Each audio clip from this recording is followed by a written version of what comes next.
Good afternoon, folks. Thanks for coming to today's presentation, which is on really money. And as you can see, whoops, I've already gone off the rails here. This is financial literacy is your path to freedom and your best life. And what you don't know about money, the banking system, and the financial system can hurt you in Bitcoin. So what we're going to go through, and this is going to be very interactive, we're going to cover some basic ideas that when I was actually preparing this, and it's now about a year and a half ago that I first did this for the South Denver meetup, which is for Mark Link's group. And what was funny about that is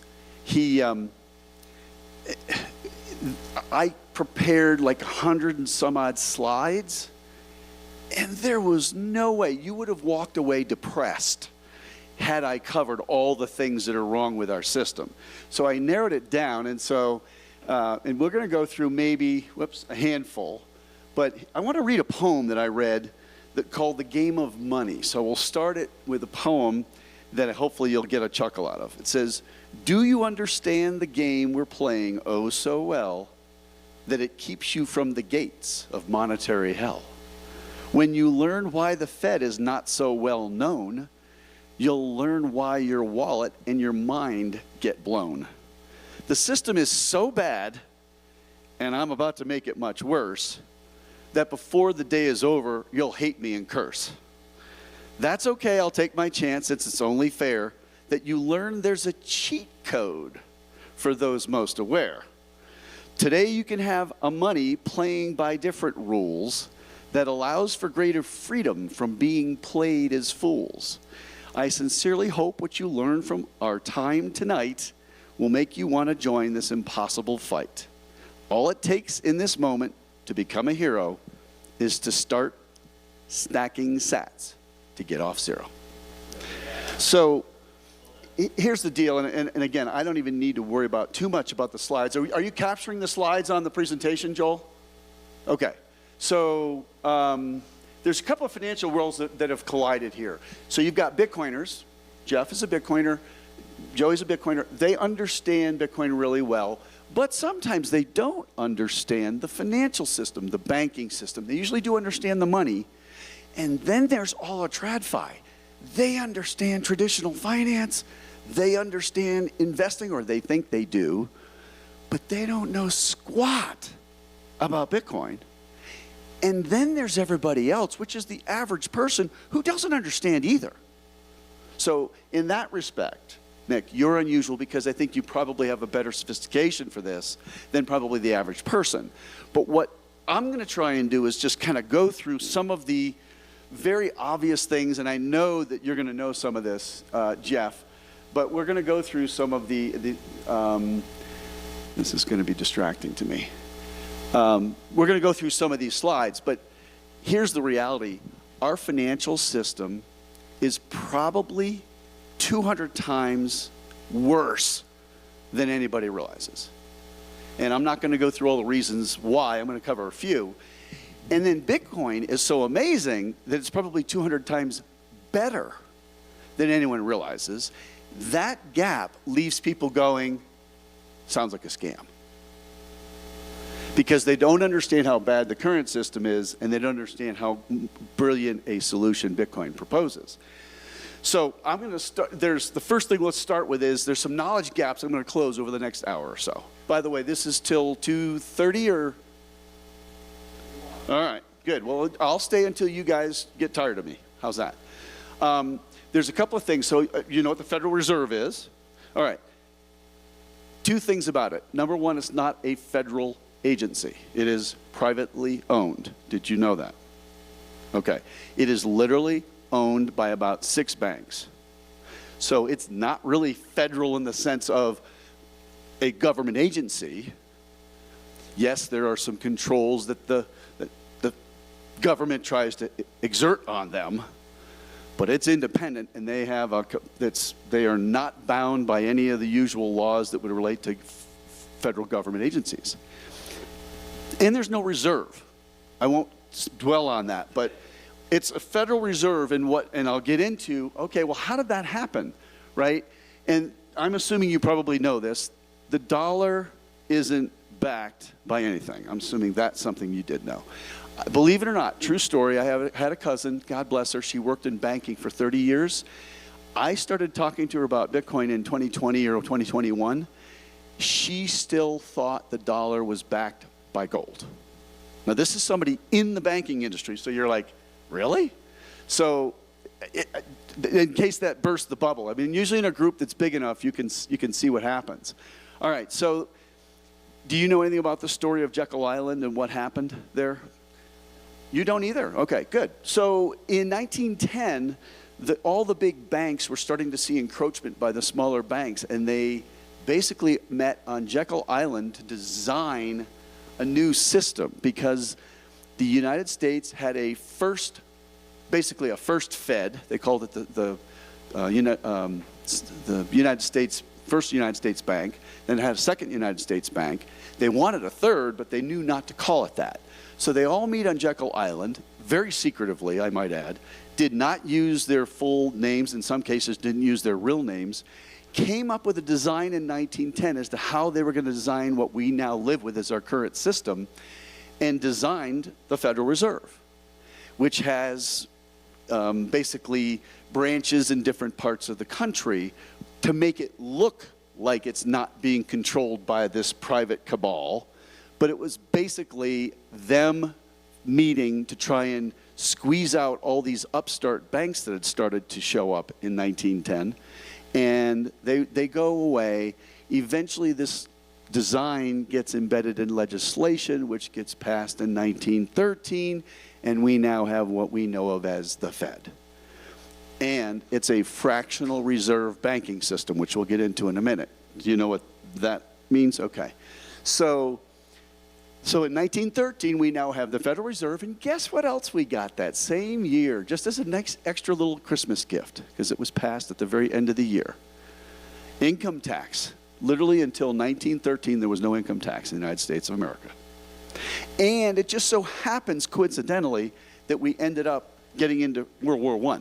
So it's useful to know that history, because I think most people, if I said to you, Nick, what do you think banks' primary goal is?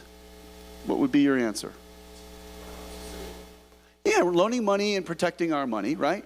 Okay. They definitely are in the loaning money business, but they do not, their primary goal isn't to protect your money, because they know of a money printer that they can use to, if there's a problem. The reality is they don't want to lose money. They exist. And what happened on Jekyll Island, they said, hey, we need a way to be able to finance the government. And they created this mechanism so that basically the government could wage war. And of course, we're right now in the middle of that. Some people think we're in World War III, some don't. Doesn't matter. Without an open checkbook, which essentially is what the Fed gives us, you can't wage war. Eventually, you're going to run out of money and go to the taxpayers and go, hey, we need another $1 trillion to fight this war. What do you think would happen? Yeah, they're going to get a lot of resistance. So the banks and the leaders of our government want us to think the banking system there is both secure, safe, and it's for our benefit. Nothing of the sort. And again, this isn't conspiracy. If you do enough homework on this, you'll find this out. This is not new stuff. All right, so there's 3 things you probably may not know about the money in your bank. Number 1, it's not yours. So when you deposit your money into a bank, it is literally no longer yours. It is now a liability for the bank, and they owe it to you. You are lending your money to the bank. Usually for an interest rate of what? 0.1, 0.2, maybe it's, if you're lucky, 4%. But whatever it is, it's not keeping up with the debasement of the currency. That shocks most people. And in fact, I have a friend of mine during COVID goes to her bank and says, hey, I'd like $2,000. She's, understandably nervous. And they're, sorry, man, we can't give you $2,000. She's like, what do you mean?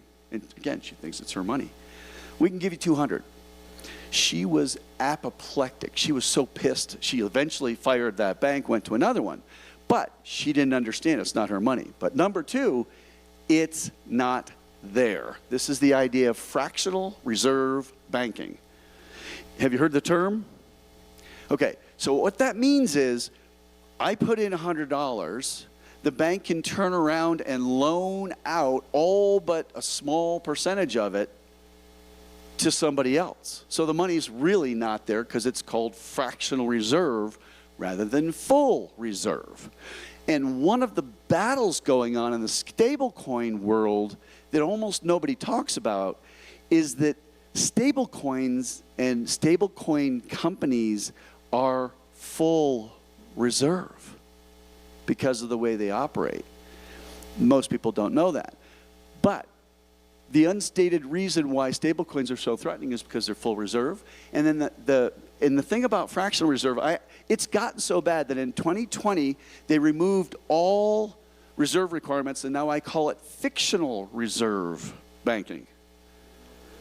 Technically, there are no reserve requirements for banks. Now, there's other liquidity requirements that they can't completely drain their coffers, but there's technically no fractional reserve requirement as of 2020. And I believe it was March of 2020. Yeah, Joey.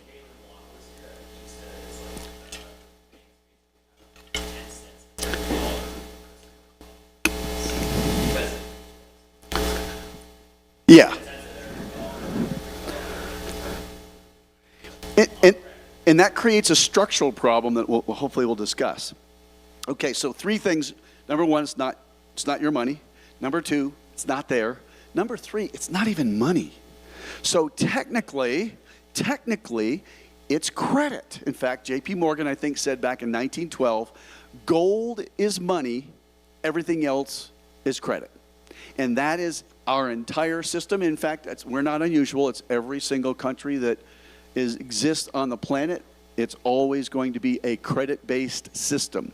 In our case, that credit is U.S. Treasuries. But even the Federal Reserve note is literally credit. So there's no asset behind it like there is with Bitcoin. All right, so those are three things that, again, I think shock a lot of people. Can you explain how bank lending works? Does anyone understand that? I assume you've all gotten a loan before. So let's say you get a $50,000 loan. What happens?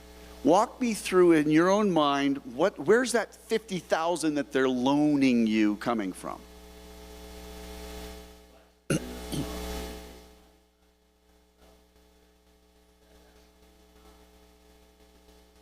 They lend it into existence, literally.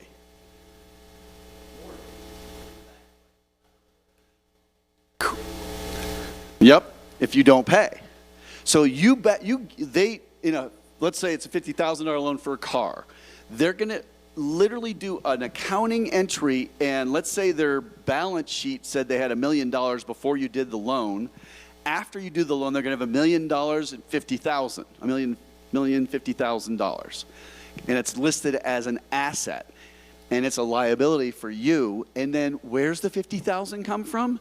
It's literally an entry they do electronically into your account or to the car dealer, wherever the money's going, and boom, it goes out the door. It was created from nothing.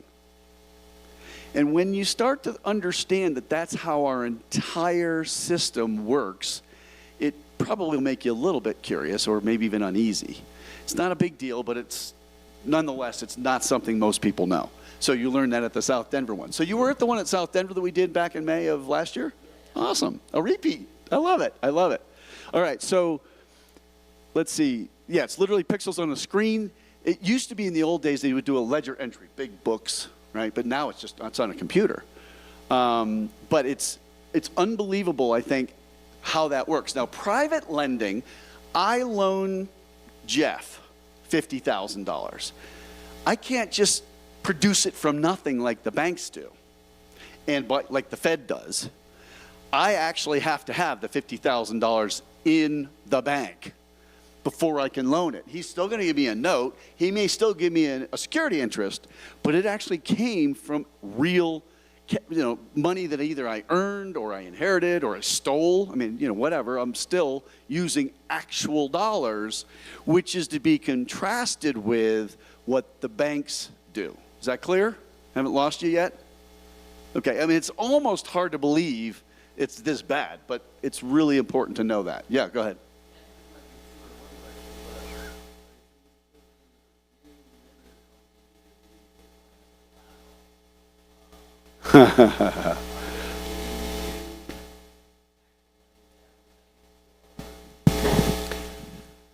It's the same system.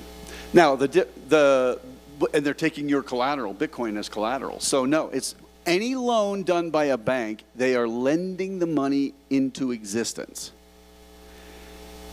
Yeah. Now, again, if you do it privately with me, we're using money. Again, money's credit, but yes, it's a different element, it's a different activity when the banks do it or when the Fed does it. Because both the Fed and all the banks in the world essentially can do this. It's quite a unique little monopoly they've got. And the whole point of Jekyll Island was it was a banking cartel that wanted to get together to figure out how can I give us private profit, and then we socialize the losses, which of course we now know happened from 2008. And that's the system they came up with.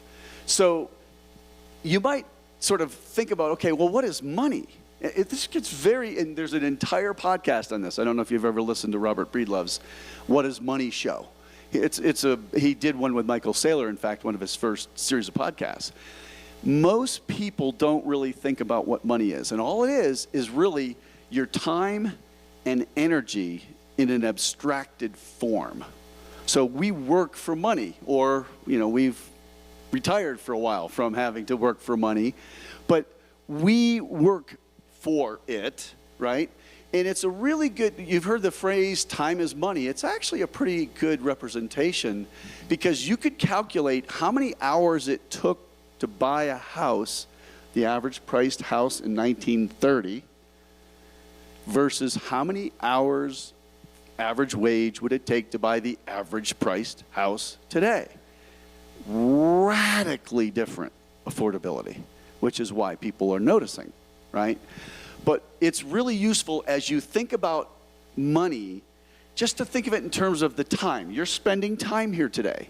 So no, you're not spending money, but you are investing your time. If I have a stake, I think I have that in there, and I get paid $20 an hour, and it used to be $20 a pound, and now it's $30, I got to work now an hour and a half. Unless my earnings keep up with it, I am going to fall behind, which is, I think, the experience that people are having right now, right? So,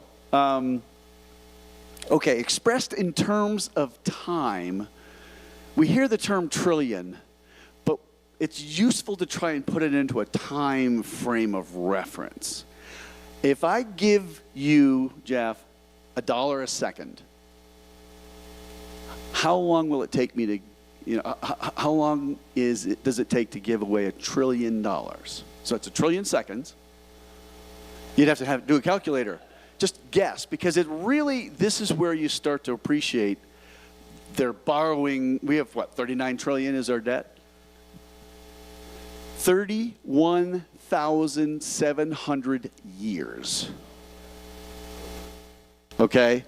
So when you start to think about it through that lens, you're like, whoa, okay, now that number starts to sound insane.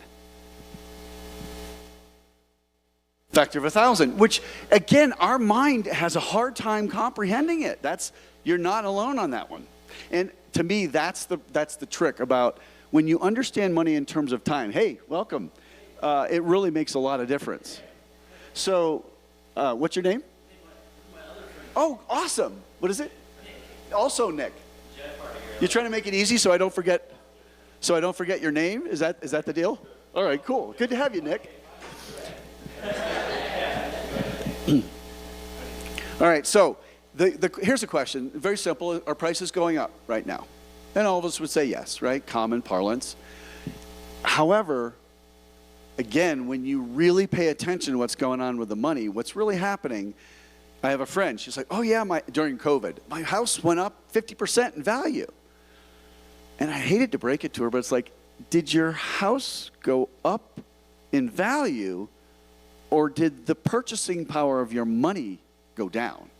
And sadly, that's the better frame if you're being honest.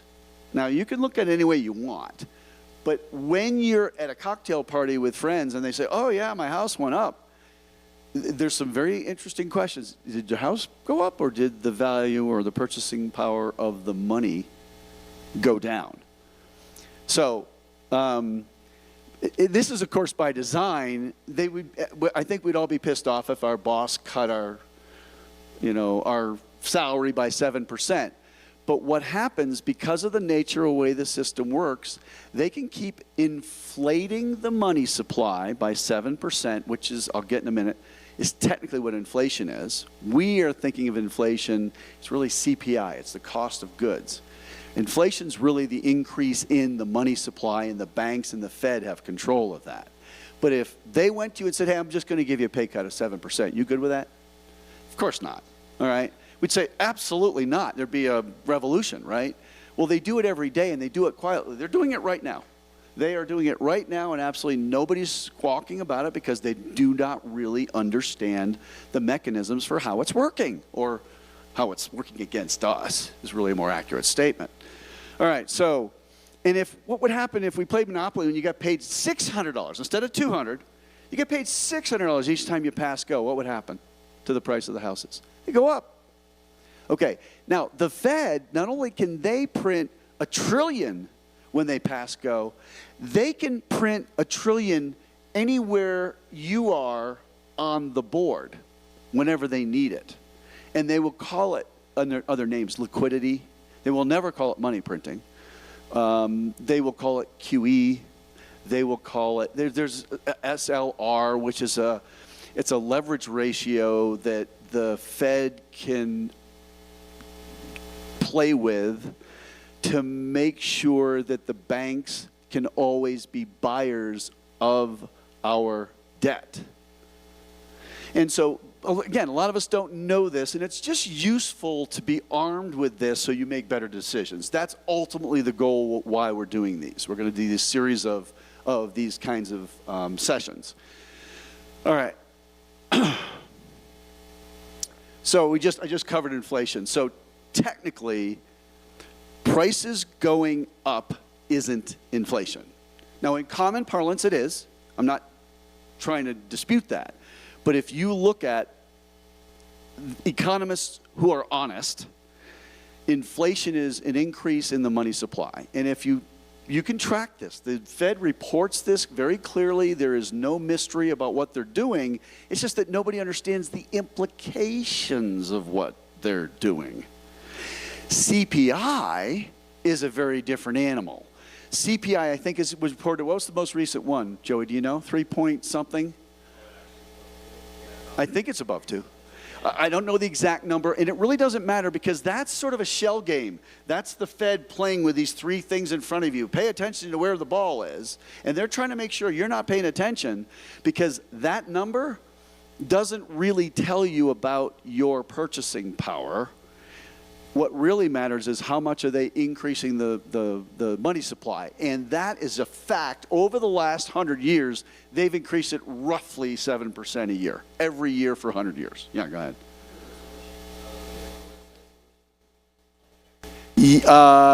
Yes, Fred. I believe it's Fred is one of them. Well, it's the St. Louis Fred. Now, and here's the worst part. They used to track, there's M0. They used to track M1. They still track, I believe, M2. They stopped tracking M3 sometime like right before COVID. Because if they did track it, it would just simply show more of the shenanigans they're playing. So they just stopped keeping track of it. So, but Fred, St. Louis, the St. Louis Fred, which is Federal Reserve, whatever, okay, yeah. Is that it right now? 3.3. So imagine if the money supply is increasing by 7%, and I think it's even more, and they're telling you it's 3%, you're still going to notice something's wrong. And what you really need to do as an investor is you need to get at least whatever the actual inflation rate is, which is, I assume it's more like 10%, in order to just tread water. So you're in the same position, not better. So if your portfolio isn't getting at least, again, my opinion, 10%, you're not keeping up with the cost of how they're inflating the money supply. And so everything is going to start feeling like it's more expensive, sadly. In fact, what would the CPI be today if the government used the 1980 formula? So that was back in May of last year, that was 2.9, it's 3.3 now. But if they were using the old, same formula by the government, what do you think it would be today? It's probably 10% or more. Because what they do is they have a basket of goods. This is why, again, it's all a shell game. And again, not important you understand all the nuances of it. Just take everything that you read about that with a grain of salt. Don't make financial decisions based on what you're seeing in the mainstream press, or it will hurt you. I promise. Because you're going to make decisions with bad data.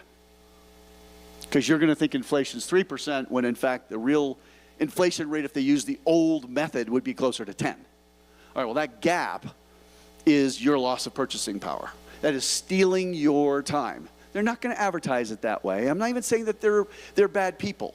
Truly, this is not about whether the people in the system are bad.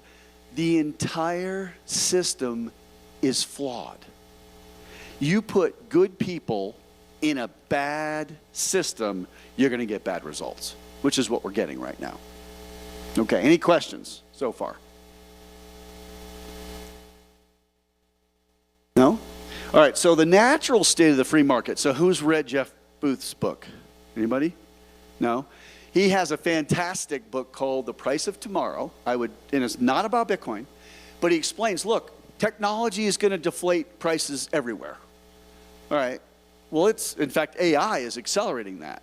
Well, if technology is lowering prices, why am I paying more? And again, when you do the thought and you do the research, you realize because the Fed and the government and the banking system literally cannot keep this going if they allow prices and asset values to fall. So you're not going to run it, and then you're not going to run into anybody that's probably going to be honest with you.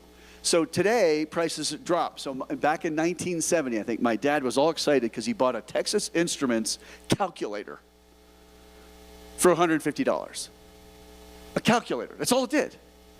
That's now a line of code on your phone. If you don't have one of those on your phone, you think, well, this phone sucks. It's like, why do I not have something as basic as that? All right, well, why hasn't our cost of food done that? Why hasn't the housing market done that? Why hasn't, and on and on and on. Healthcare system done that, right? The healthcare system is, I now think, over $5 trillion collectively, cumulatively in the United States. I have been tracking that figure now for a while. It's depressing, actually, how bad it is. And if they were honest, they would actually report deflation first before they could tell you what the rate of inflation is. Because if prices have been naturally for the last 100 years been going down by 2%, and I mentioned before that they've increased the money supply by 7, 2 plus 7's 9, that's why we're getting closer to that 10, they're just simply not going to report any of that. They're the magicians saying, hey, they're going to try and keep you busy over here while they were doing something over, when you're not looking. And most people don't understand and know better, which is sad. Everyone just assumes they're going to steal our purchasing power. We're okay with it. Okay, well, again, this is all making the case for Bitcoin from my perspective. So there is a global currency race to zero. Right now, there are about 160 currencies around the world. Not everybody, there's more countries than that, but not everybody has their own currency. They almost all have a central bank. When they don't have a central bank or they don't play nice with us, we go to war with them. I'm sure there's no connection between our banks and anything else. And that means that there's 160 walled gardens. So we all pay, well, presumably we all pay taxes in the United States. What if I try to use euros to pay my taxes here? Not going to work. Okay. And if I'm in Europe, I got to use euros, all right? So what you've got, though, is it's like a horse race. I've joked. It's like a horse race in which 160 horses are going backwards, and Bitcoin's the only thing that's going forward in the race. And again, it looks too good to be true to a lot of people because of that extreme contrast. And again, it's one where until you do the homework, you don't know better. The reality is, in a free market, prices will go down. And as you see on there, we don't live in a free market. We are living in a managed market that, because of the way the Fed operates, they have complete control of the money supply, and it is the antithesis of a free market. All right, so I want to get to the point where we can interact here a little bit. What would you do with a money printer in your basement? Right? We'd hit the print key every time. In fact, I did this with a bunch of 7th and 8th graders. It was really hilarious. In 2 different groups. One's like, oh, I'd give it to, they were being, they had a little halo around their head. It's like, no, you give it to your friends, right? But there's no more powerful and seductive power that humans can have than the money printer. And that resides in both the banks by being able to create money from nothing by making loans, and the Fed being able to print money into existence as well, and then eventually loaning it to the banks or the government, or buying their debt. The Fed will call it other things. I mentioned this earlier. ZIRP, anyone know what that is? Zero interest rate policy, very good. QE, which is quantitative easing, which was a phrase that was actually developed in Japan back in I think it was the 80s or the 90s. There's BTFP. That was one of the ones that happened after Silicon Valley Bank.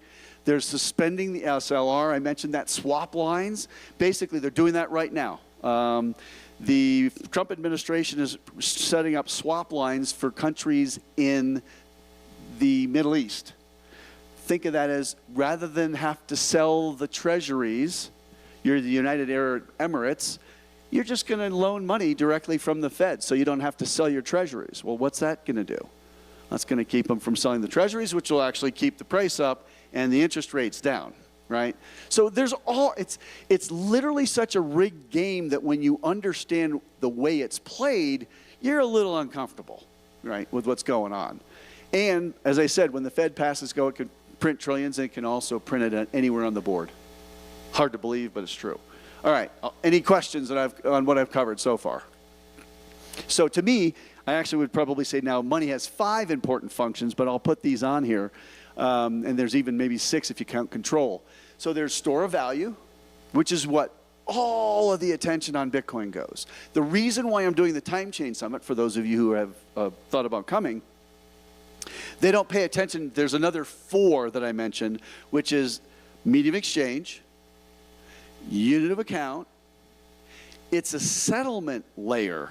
Just like the U.S. banking system has a settlement layer for dollars, Bitcoin, the asset, has a settlement layer for Bitcoin.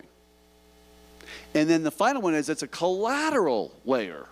And again, those are very important functions that almost no Bitcoiners pay attention to, number one. The average person doesn't even know what I'm talking about, completely off to lunch. Even people in traditional finance won't necessarily have given this any thought. And then Andreas Antonopoulos points out something that I think is very compelling, which is the function of money, the way it's used in the world today by every government, all 160 of them that have their own money, is to control us.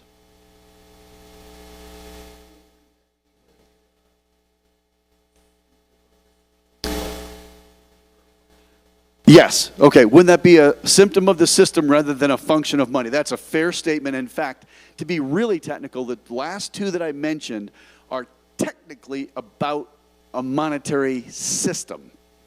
But it's really hard today separate them?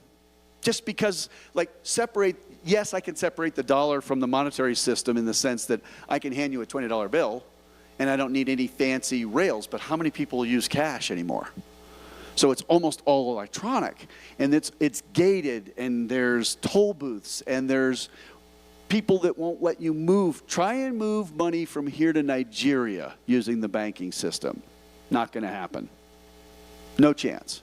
And that's the monetary system. That's the settlement rails, okay, the settlement. Okay, but it's a very fair point because technically it's about the monetary system. But there's even another function, which, as I mentioned, is control. So when you start to understand that, okay, why is that important? Why is it important to understand that money isn't just about store of value? Anyone have a guess? It's got all these other functions. Why doesn't they're not? Are they teaching this to you in school? I missed this class. Every single class for every year, including college and law school, if they were teaching this. They don't want us to understand this. It makes you a more educated citizen who can make more informed choices. They really don't want that. If you've ever seen the George Carlin comedy act where he tees off on the bankers, it's hilarious. In fact, I think I have it in one of the versions of this deck that I could play, but I don't think I have it on this one. So,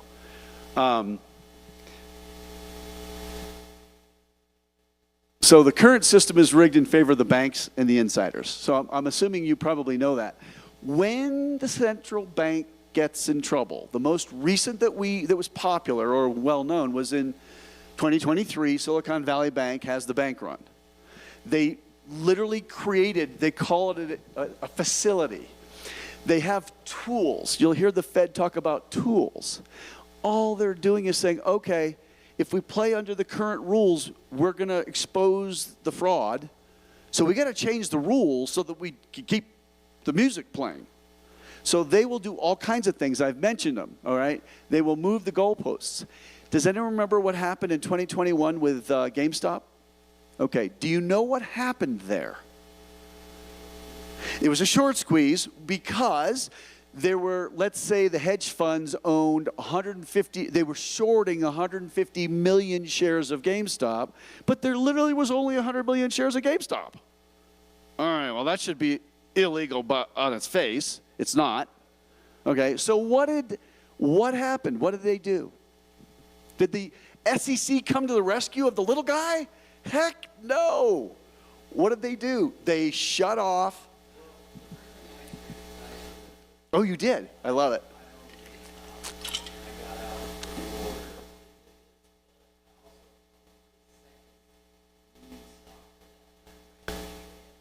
Yeah, right. Theater. Yeah.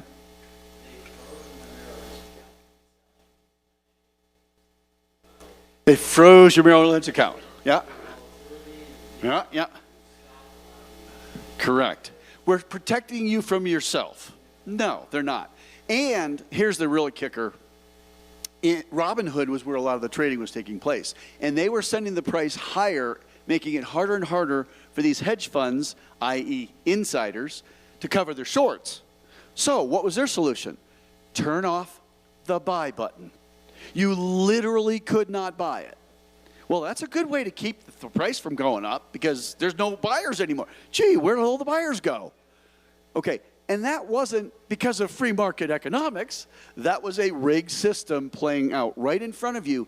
What made that the most egregious from my perspective was when the SEC came in, they almost ignored I'll call it and it happens still to this day, the shenanigans that the hedge funds were playing by shorting more shares of GameStop than there were actual shares.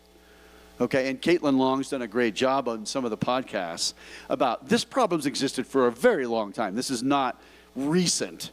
This goes back literally decades, and particularly as we went from an all physical paper to settle ownership of stock, which is how it used to work, to it's now done almost completely electronically, but because of settlement periods and a bunch of other stuff that isn't relevant, you can end up with huge gap between what even the company thinks are the number of shares that they own and the actual shares.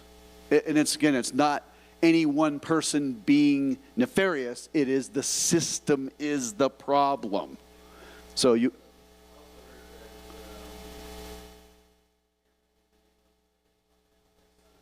Yeah, Citadel?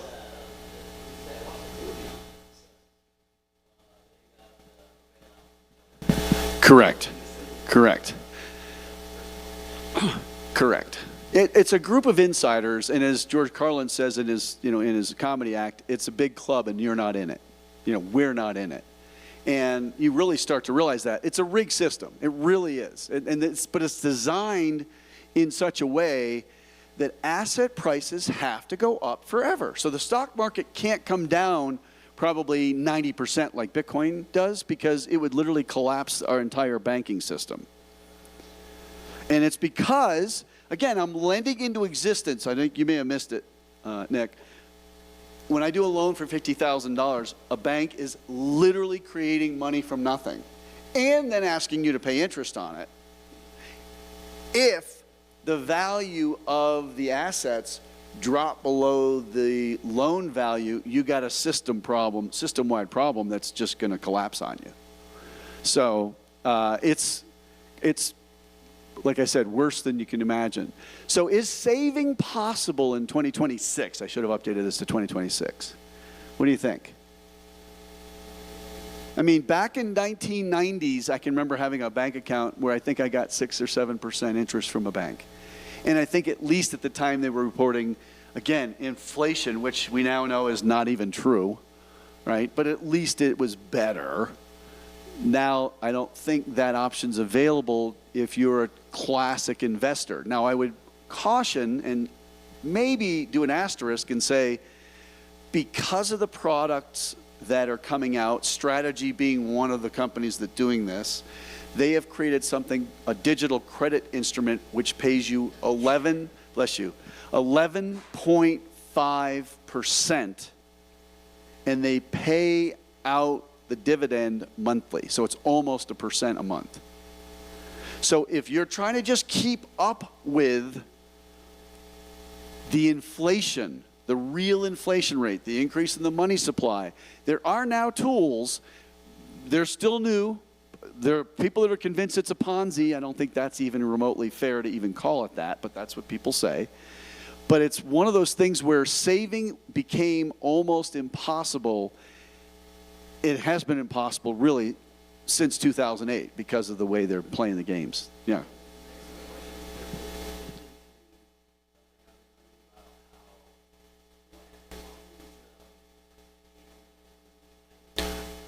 Everywhere.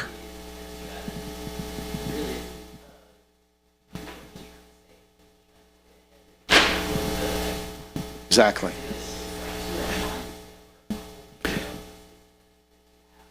A 100%. It's a great point. So Jeff's point is, everywhere you look, there's a way to gamble. There's gambling on every sport that you see on TV, okay? And it is a function of the system, and they're basically doing it because they can't stay ahead by doing it through a savings route. Again, particularly if they don't understand that there's an option out there like I just mentioned, Stretch or Bitcoin. Those are options that may actually give you a running chance, a standing chance of it. But you're right. In fact, I actually pointed that out. I visited a cousin in Florida, and it was during Masters Week. And they had commercial after commercial of how you can gamble on golf. Okay, well, again, nothing inherently wrong, but it's a function of the society and the culture because of the way basically they're running the monetary system, the banking system, and the financial system. Yes, sir. Yeah. Yeah. Yep.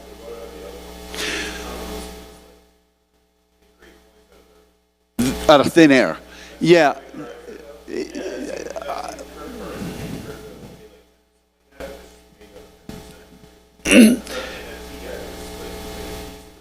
Yeah. So the question is, how about these other crypto, the other digital assets? I don't know enough about them other than I would say this. There's literally no other digital asset like Bitcoin. It literally stands in a league of its own, in part because it has its own time chain, and the time chain is the settlement layer. It's the protocol. It's actually a protocol that is decentralized far more than any of these others. And you can almost find where any of these other digital coins were manipulated in some way, or they pre-mined them, or they added to the supply. There's a whole bunch of things that get in there. But I would say this: think of Bitcoin as a savings tool. Think of, at best, the best of the crypto, maybe they're investments. They are not savings tools at all. Yes, sir.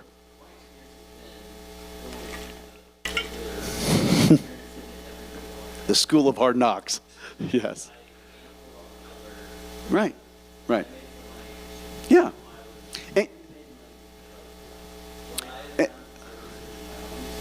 Yeah.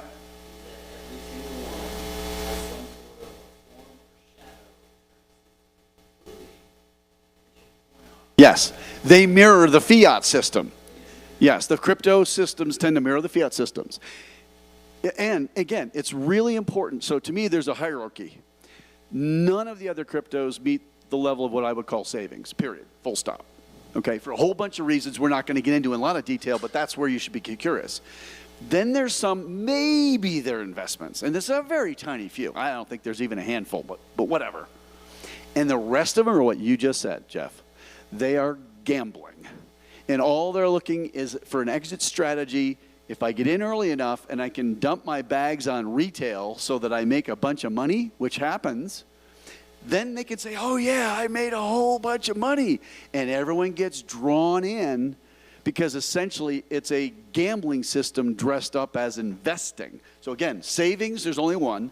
Investing, there's very few. Gambling, they're almost all that. But they're trying to make you think it's like Bitcoin or it's an investment. Does that make sense? Yeah. Yes, sir. Jeff, and then Rick.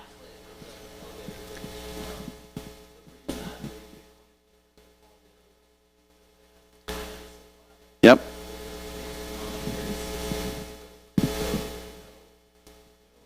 Finite supply built into the code. No individual company or person can change it. Yep.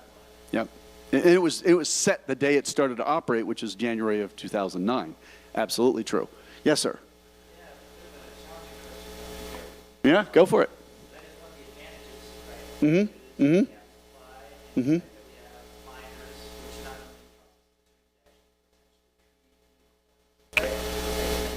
I would say they issue new coins using energy and compute power, yes. Yep.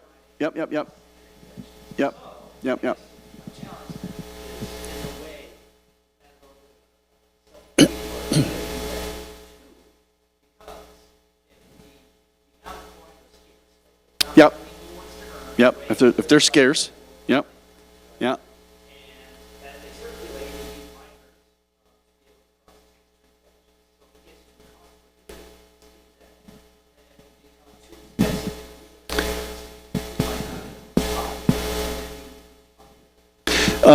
That has been brought up many times. This is where I would say get curious and learn more about mining. And I'm trying to think, Joey, what would you suggest would be the best book to learn about mining? I mean, there's some great books. Eric Yakes, who's a member here, has written a book called The Seventh Property. I think that would go into some of this. There's some flaws in what you said, and it's not important what they are. Here's what I would say. The fact that it's scarce and it's digital is almost like a paradox. Like, there's nothing literally that's digital that's scarce except Bitcoin. The only other thing that's as scarce as Bitcoin is time. I can't get any more time back. If I spend an hour and a half here or you spend an hour and a half here, you can't get it back. You've spent it. What you'll realize is the incentives built into how Bitcoin was designed were a direct answer to the problems in the current system. And in fact, what had to happen, the miracle that is both Bitcoin, the asset, and then the rails, which I'm going to call the time chain, what made it so amazing is that Satoshi, whoever he or they were, had to solve a computer science problem that had been around for decades called the Byzantine generals problem. They had to solve basically how do you keep double spending from happening, and they had to invent a way for decentralized computers all over the world, including these machines that are miners, to agree on the time. Again, when you do that homework, you're just blown away by it, but you got to do that as homework. And like I said, this is as far as I want to try and go on the Bitcoin stuff, because we could go down that rabbit hole and spend the next 30 hours and barely scratch the surface. I mean, there's... Yeah. Inventing Bitcoin would be a good one to read that would address your question about, well, hold it, if it's all this scarce, isn't that a negative? And by the way, that is something that modern economists think is a negative. It's like, well, hold it, what happens if the economy starts crapping the bed? Well, if the economy stops or starts crapping the bed, you want to own scarce assets, right?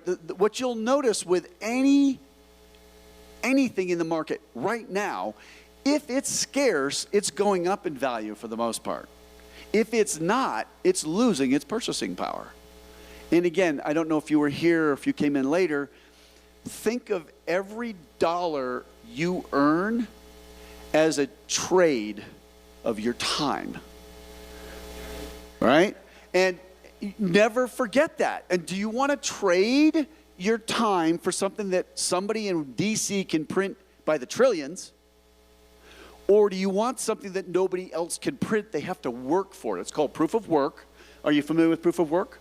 Okay, so to me, proof of work is a really important element of this, and a lot of people are convinced not only is that valuable, but also the difficulty adjustment, because again, that gets into the time-based nature of how this system self-corrects every 2 weeks, okay, during the difficulty period, or the adjustment period.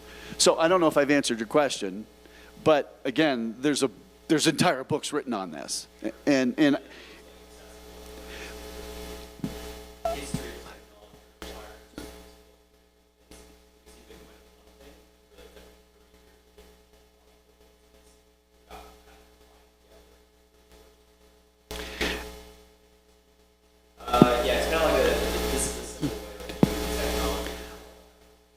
yeah, inventing Bitcoin, yeah.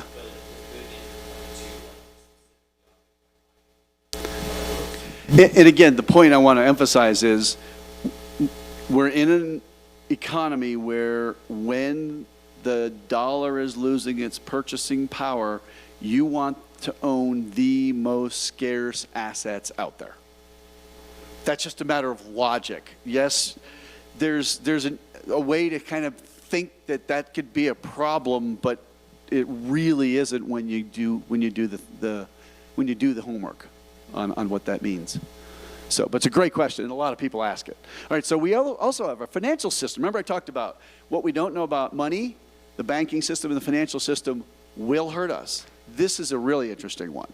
So our banking system has a rehypothecation problem. Now most people don't know what that means.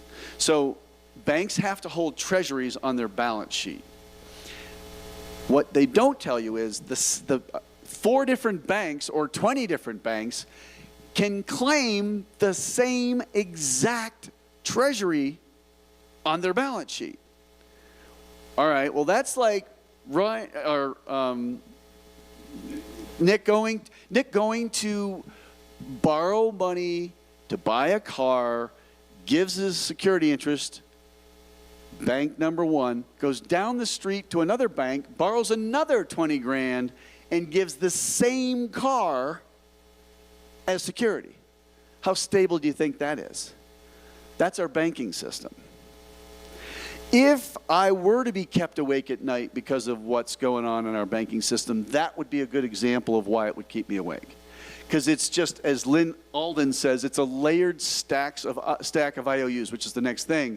Most banks, I think, and actually certainly our government, are technically insolvent. You will never, because you can always print more units, even though the units won't buy as much, they will never run into that problem. Now, that doesn't mean the system won't melt down for other reasons that are outside the power. So they think they have all these tools. Remember I said earlier, they have tools and levers?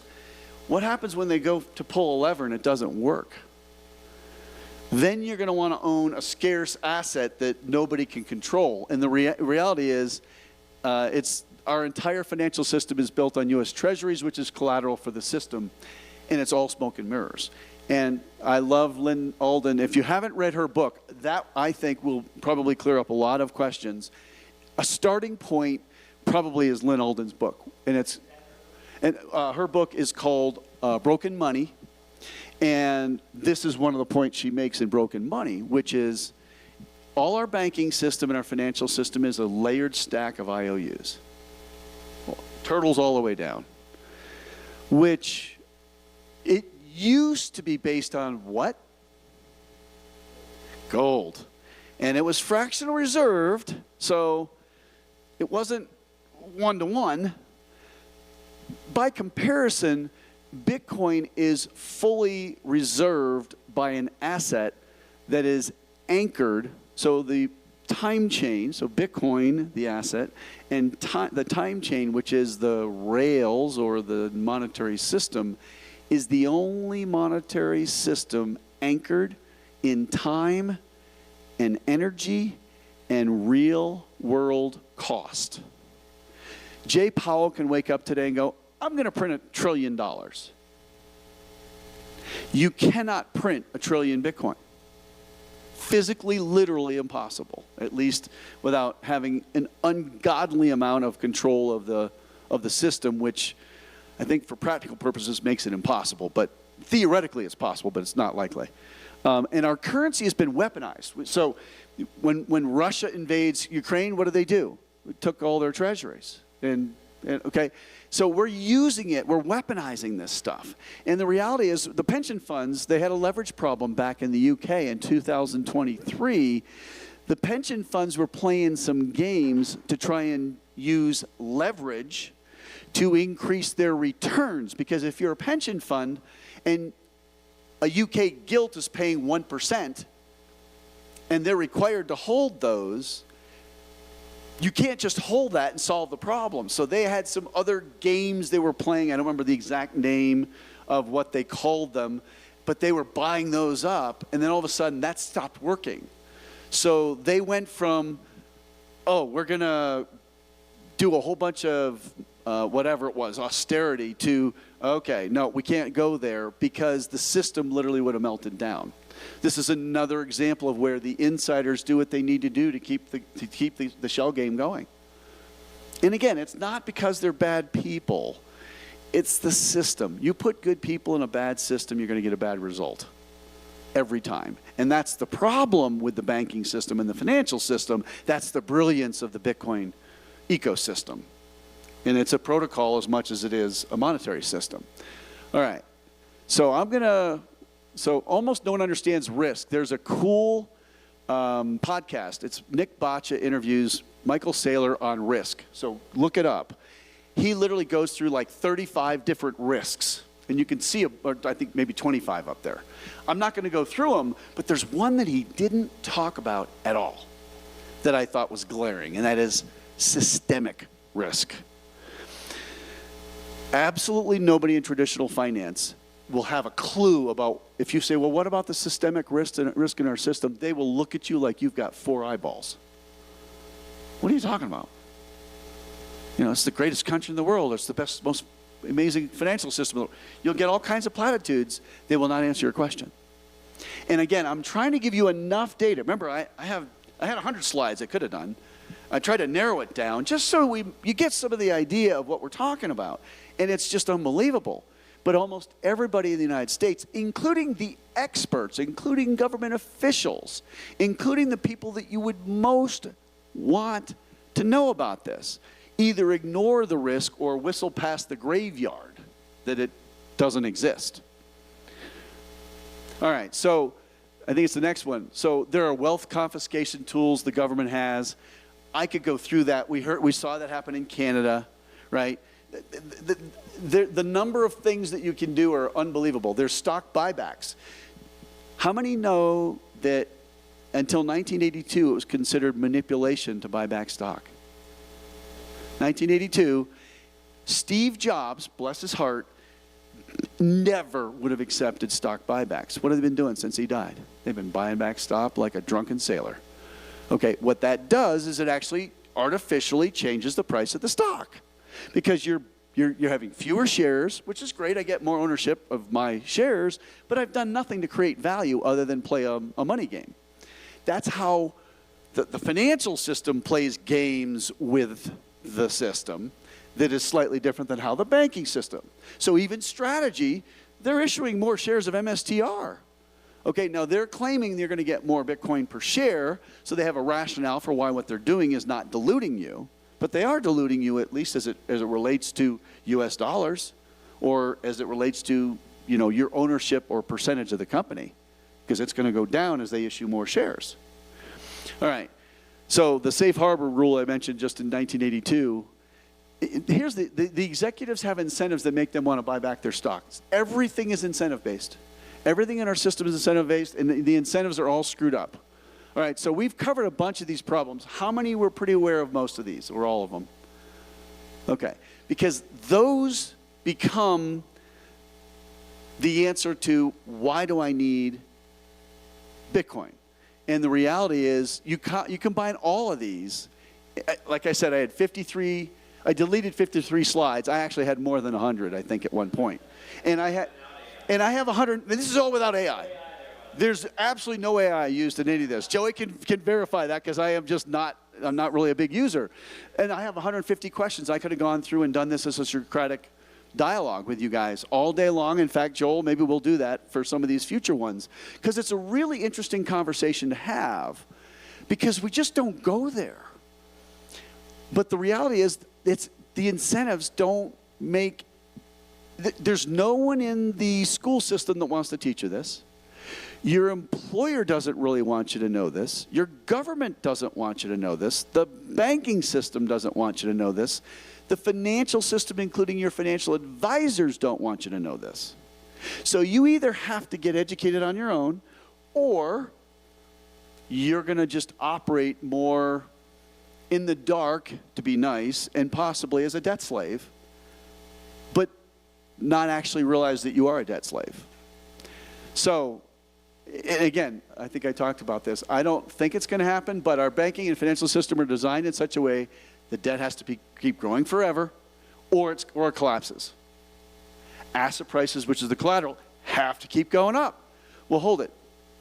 Technology in a free market means prices go which way? Down. That doesn't match. And so AI is creating this really interesting structural tension between these two. And I don't know how it's going to land. I mean, anyone that tells you they do is full of it. So there is what's the solution? There is no solution from within the system. You need a plan B, which is a pun, right? You need a plan for Bitcoin, or at least understand it well enough in order to be able to make some decisions. So let's make this more of a discussion from this point forward. I can go through the slides, but it's really not critical. How much do you, the folks that are in the room, how well do you feel like you understand Bitcoin?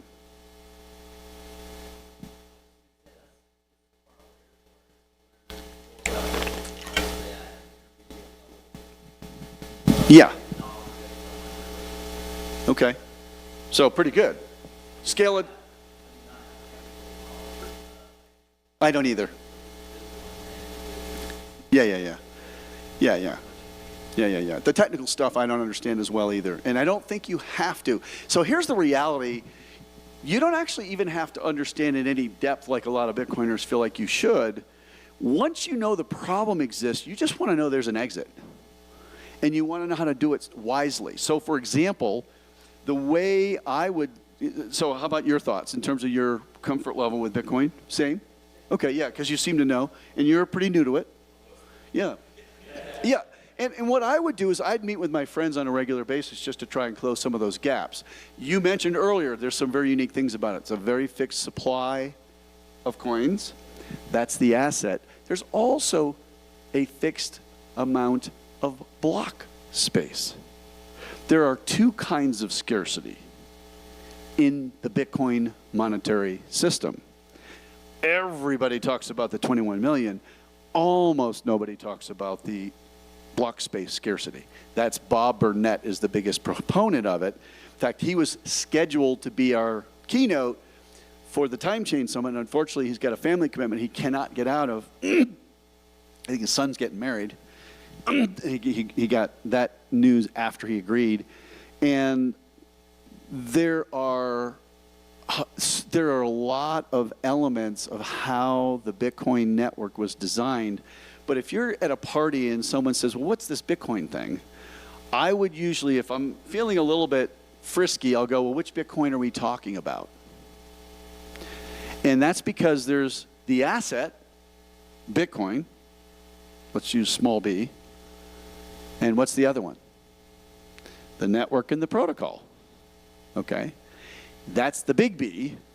That's the time chain.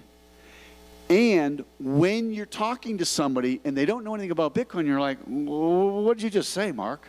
Like, that doesn't mean anything to me. Forget trying to understand Bitcoin. It's true about dollars. Dollars is an asset. I can actually show you a dollar bill. But if I'm going to use the system the dollars run on, it's called FedNow, it's called FedWire, it's called SWIFT. There's a bunch of different things that we use to move money around the world, and it's almost exclusively done through the banking system. Here's the reality with Bitcoin. It is a non-correlated asset and ecosystem, both. What does that mean? It means the banking system could melt down tomorrow and I can still do a transaction with Joey very easily off of my wallet if I have Bitcoin on it. Okay? And I had an uncle actually called me who knew that I, had learned about Bitcoin and owned a little bit of it, and he was all worried about me. I'm like, his name Uncle Michael. I said the whole banking system could go down tomorrow. That's why I own it. Because I'm going to sleep well at night. Now, I wouldn't because there'd be other implications of having the banking system not work. But it won't be because Bitcoin's not working. What I would suggest, again, as a beginner, one of the books that actually just came out is by Natalie Burnell, which is Bitcoin is for Everyone, and that's just trying to explain it. I would really encourage you, I can't tell you how many books I've read on Bitcoin, but it's called Bitcoin is for Everyone by Natalie Burnell. Lynn Alden would be another one, excellent. And I would say start there because that way you're going to get a nice, thorough coverage of it. Jeff, you mentioned some of the reasons why we value Bitcoin so much. But again, it's which Bitcoin are we talking about, because there's the asset and then there's the network and the protocol. And then there's the layers that are built on top of it. One of the things that I see very few Bitcoiners mention, and it's one of the reasons why I'm doing the Time Chain Summit, they almost never mention the layers that are built on top of the Bitcoin base layer. So, Nick, if you want, before we leave today, we'll have you download a wallet and I will give you some Bitcoin so you can see how easy it is to use. Because the reality is, what's that? Well, but here's the reality. Do I know how this works?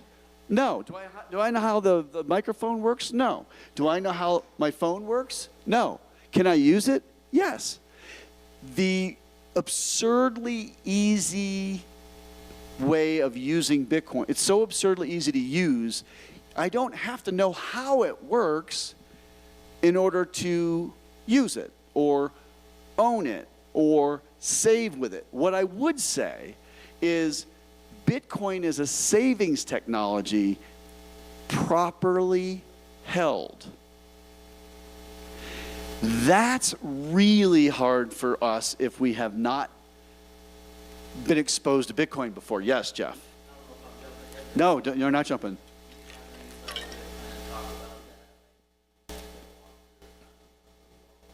That's next month. So is it Tim? Who's Tim's going to actually show you how to do that. Yeah, so that's perfect. It's perfect lead in for what we're going to do next month. Okay, that's the time. Okay, yeah, I'll wrap up here. I'm going to open it up to questions. The simplest way to describe Bitcoin is it's a form of money that's got its own monetary system. So imagine it's Apple stock, but it has rails you can send the Apple stock on that are separate and independent from the entire banking system, financial system.